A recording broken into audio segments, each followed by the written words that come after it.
My question for you is different, because we got to move along, since Savannah took so long to tell us what love was. Where do we get the idea for marriage?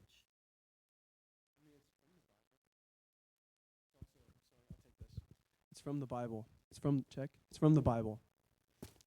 Okay, what did Jesus say about marriage? I mean, he said it was good, right? Mm-hmm. I don't remember anything specific. Well, Oh, hold on. He said, I know the man should die for the woman. I know that. But I guess that was in a different book. well, in Matthew Yeah. 19, first part of that book, he quotes a book that was way older than that, where God said what marriage was supposed to be. Mm-hmm. So what was the circumstances where God had to make an opinion and voice his opinion about marriage? It's way early. I'll give you several hints. Way early. Way early. Like Genesis. Yeah. Oh, okay. That's way early, yeah. That's way early. Okay.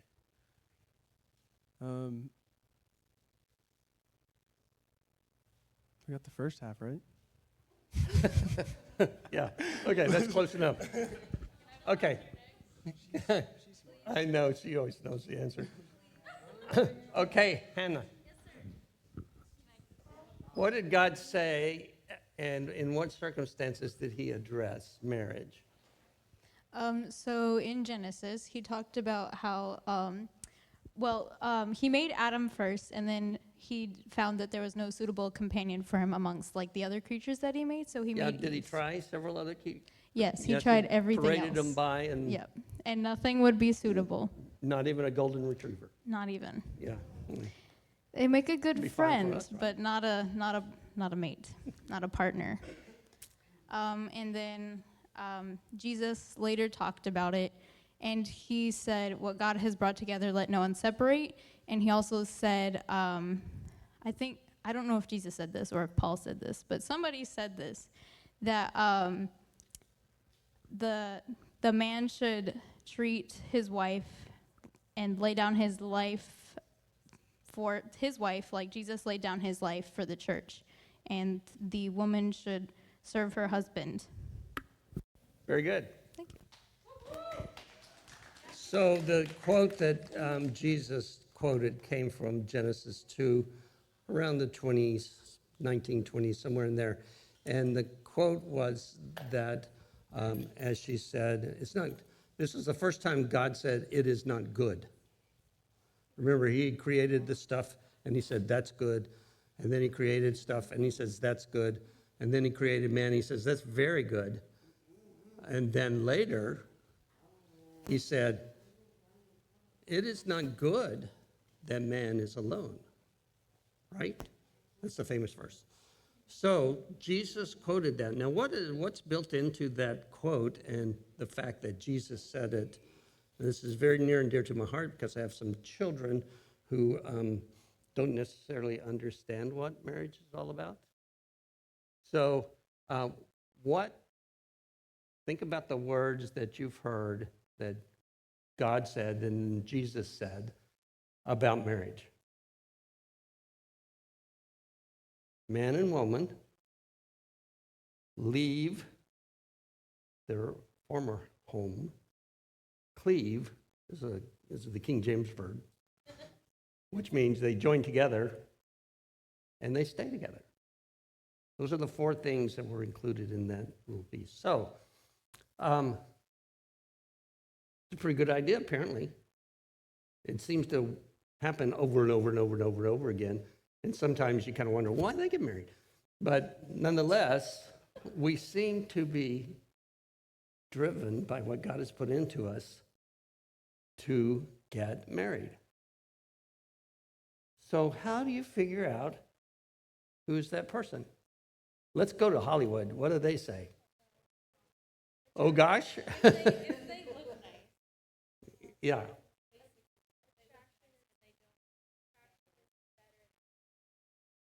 Yeah, and especially sexual attraction, especially among men. Women like the warm, cuddly stuff, but men like, oh yeah, that's nice. So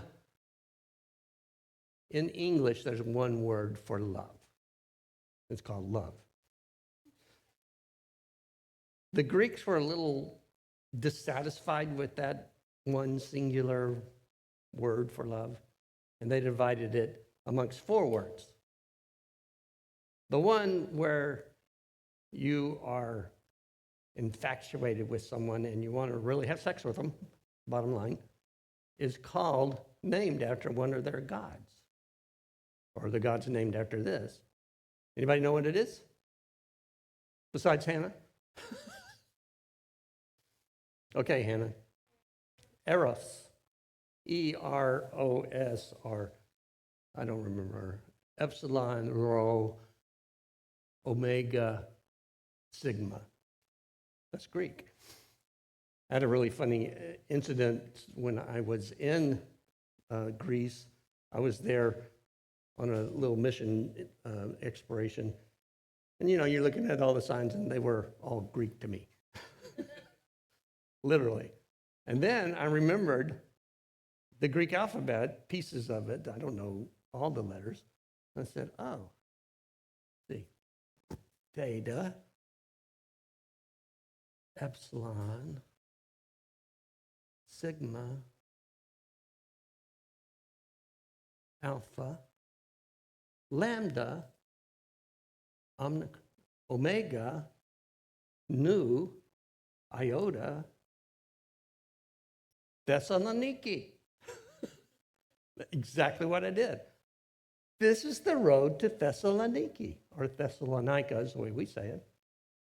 And all of a sudden, all the signs made sense. I was really slow at reading them because I had to remember the Greek alphabet and the sounds they made, but that was kind of a cool thing.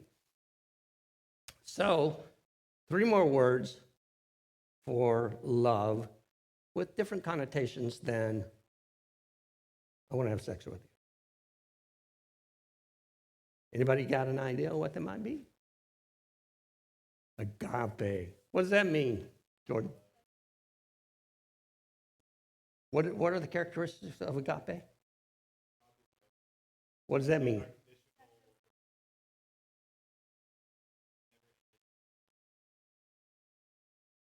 Yeah, he said unconditional, and it is unconditional. It really is unconditional. God loves us despite. So, are we capable of that? You don't think so? Really? So when Jesus said, love one another, yes, what are the verbs there? What is the word? It's agape. So Jesus expects us to be able to do this. So, what are the other 2? Anybody ever, you took Greek. Anybody ever been to Pennsylvania? What's the largest, most famous city in Pennsylvania? What? Brotherly love, yes. The city of brotherly love, philia means, or filio means brotherly love. So what does that mean? I mean, we throw these words around, we figure, oh, everybody knows what that means. What's that mean? What does that mean? Pretty simple, isn't it? It's kind of like how you feel about your friends, how you feel about your buds, how you feel, well, maybe your brother. Sometimes it's not so cool. But that's what brotherly love is. It's a warm, close attachment, kind of like a football team or a basketball team or a music group, whatever, that will stand by each other and really go to bat for each other. So there's one more. Anybody know what it is?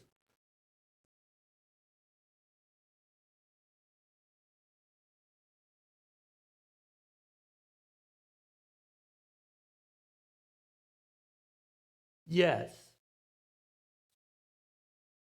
Did he tell you that? That's correct. Storge. Storge is a little bit like brotherly love, but it's built into the feelings you have inside families that naturally occurs. I don't quite agree with this being a parent, but the definition usually says, like a parent loves a child. Well, I have to say, I learned agape love from my children because they really screwed up a lot, and I still loved them. In fact, to give you an example of that, when my first child was, well, each one of them was brand new. I mean, like, deliver here, Father. And I'm holding this baby who has never done anything for me, ever. Made my wife miserable for 9 months. Is all gooey and yucky, and I know that for the next at least 2 years, the best this kid's going to give me is a dirty diaper. And he's going to cry, keep me up all night, and I'm going to have to feed him, and they're not going to be grateful at all.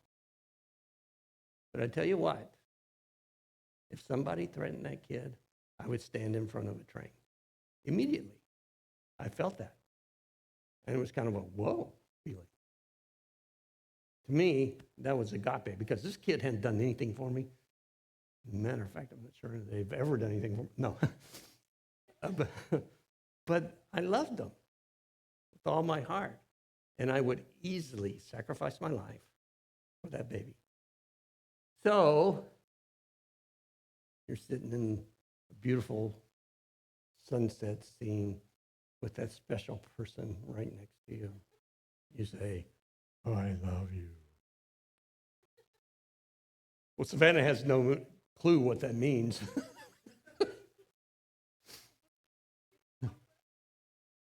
So how are you going to figure out if that person loves you, and which one of the loves are we talking about here? More importantly, which one of the loves is what you need to experience or to hold on to so that you do what God said, stay married forever? Well, until you die. Which one of those 4 loves would you say?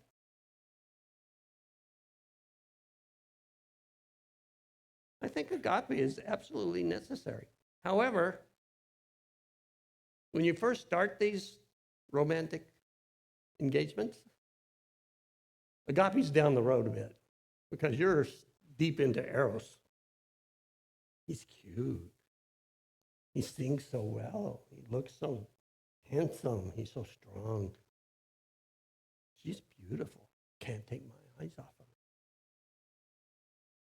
So, how can you tell when you're in Eros and you're just swept off your feet and you think this is the most wonderful person I've ever met?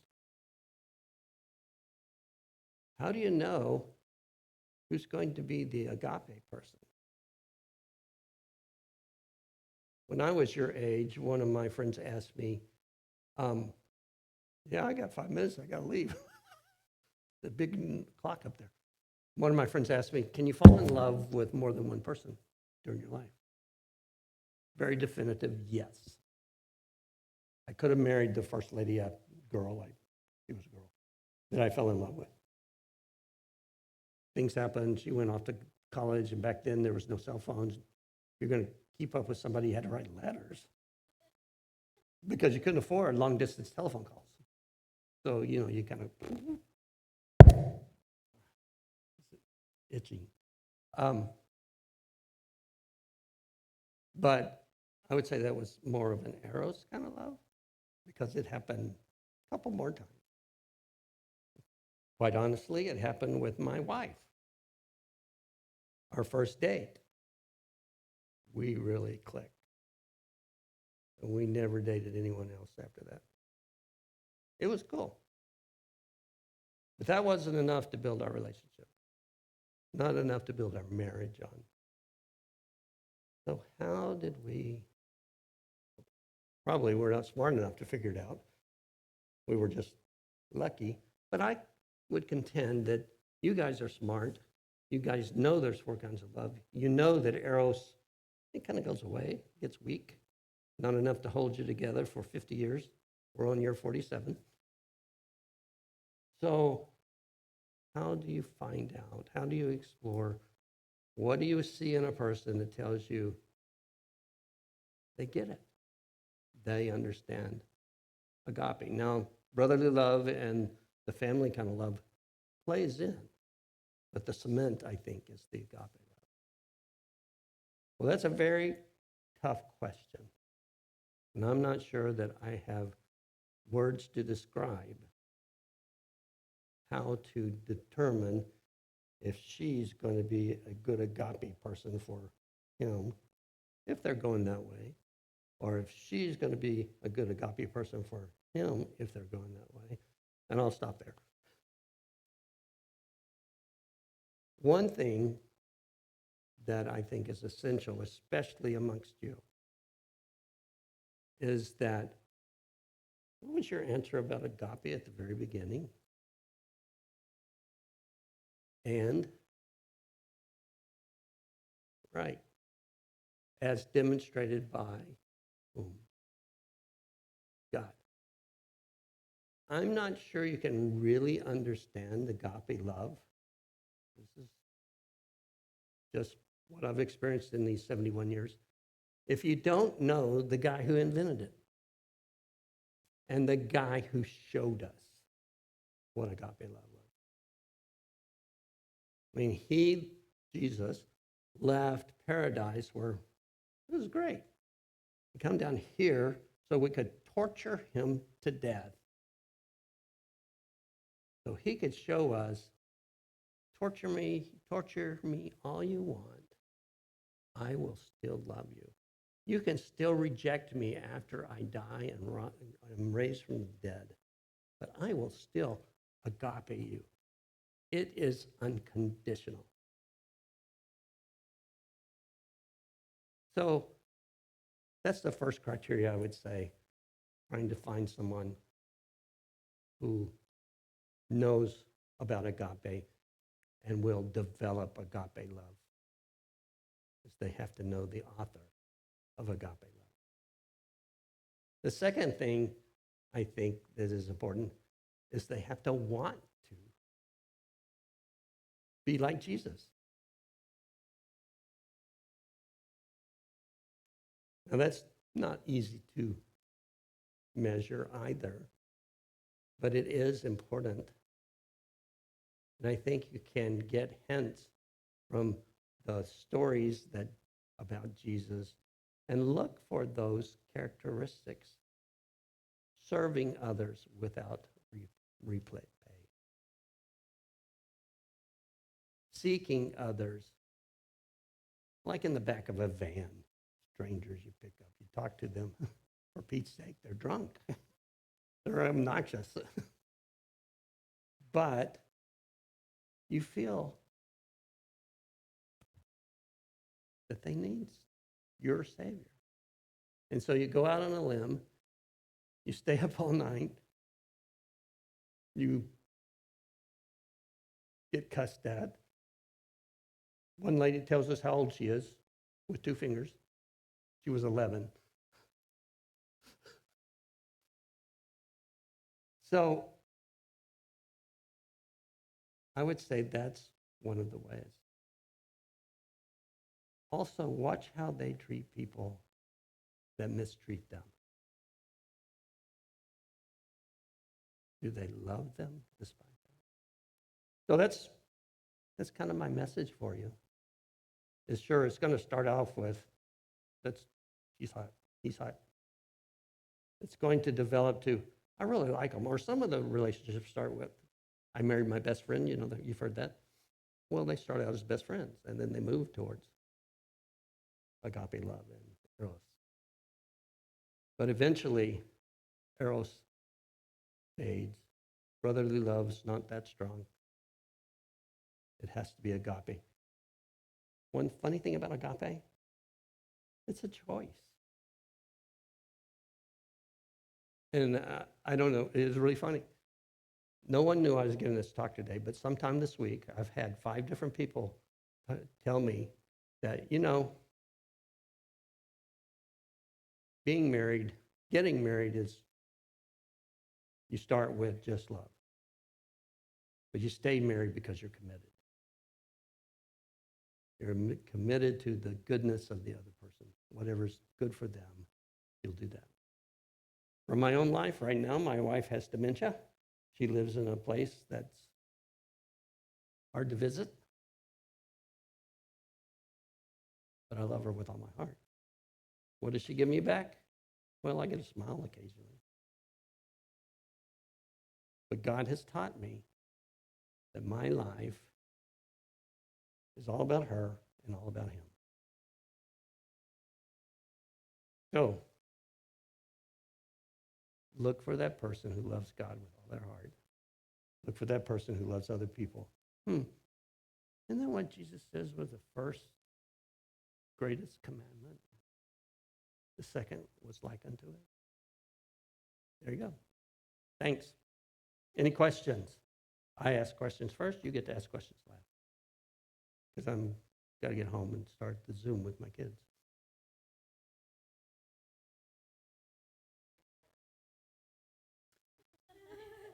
I'm going to leave that for Jared. Well, thank you for letting me talk to you. I'll be happy to talk to you.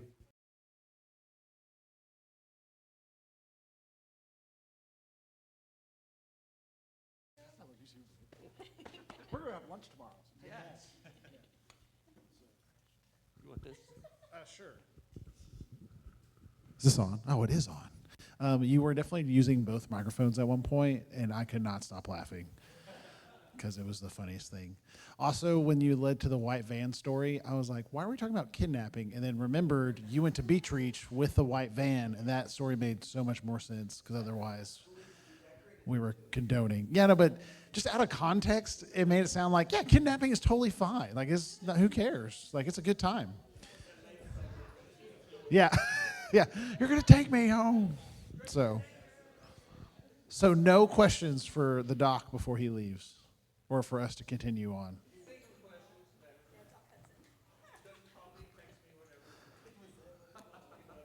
Call me, beat me if you want to reach me. Y'all are too young for that. So, Kim Possible, anyone? No? Okay, yeah. Great show, great show.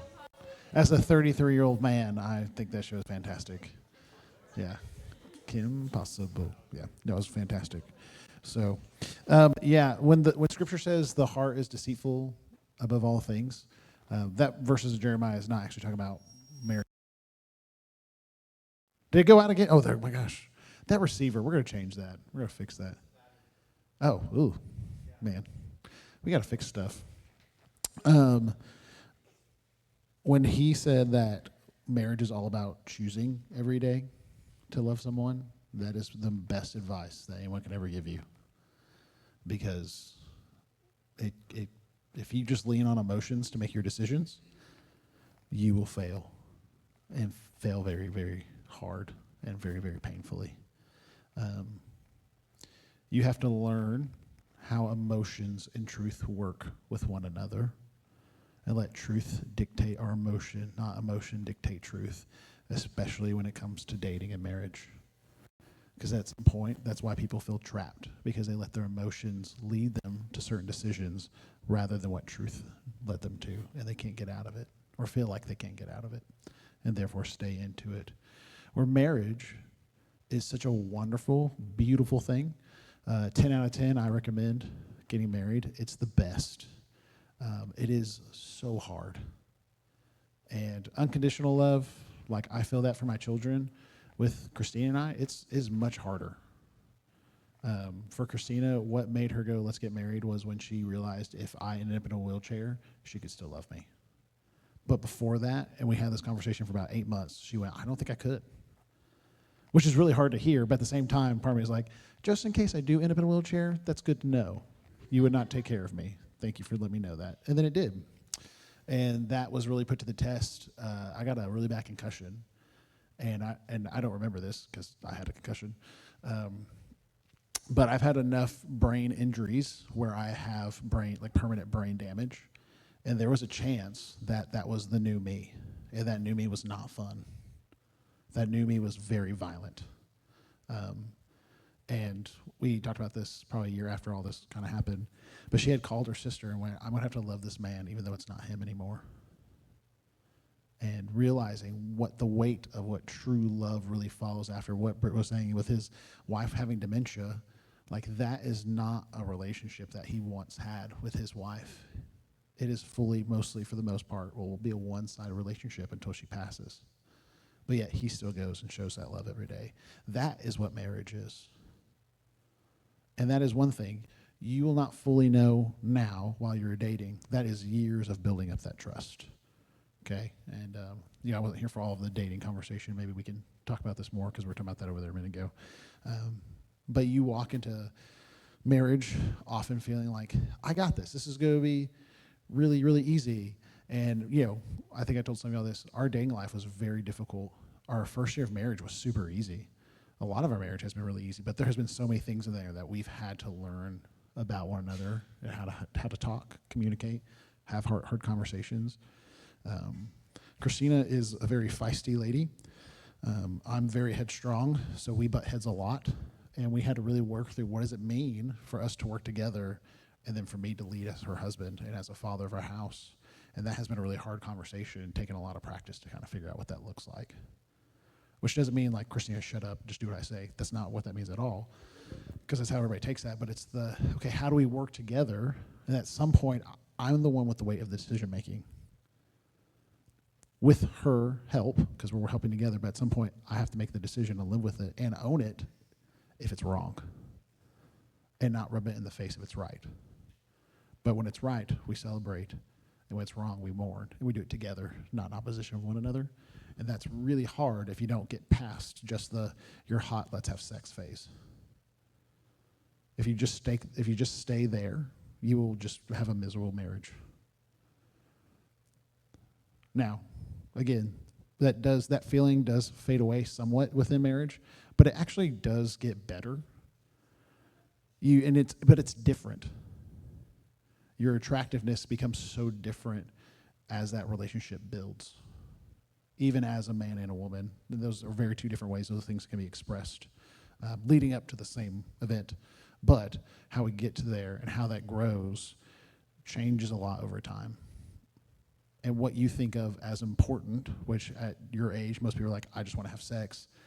If you have sex every day, like Christine and I read a book about this one time when we were engaged, like you have such a minuscule amount of actually having sex within your lifetime. But you sitting and talking, you have a lot of time where you sit and talk, and you sit in a house, you sit in a car, you sit there changing diapers. There's a lot of time where you do that, and that will teach you a whole lot about yourself and about your marriage. So we keep talking. I love marriage. It's fantastic. We should talk more about it. But it's 8:55, and so we have a 9 o'clock curfew. I think. I don't know. You're adults. You can do what you want. All right. So we have had some discussions about this. So I told you guys when the initial change happened that to keep you in the loop of how that looks as we kind of go forward with the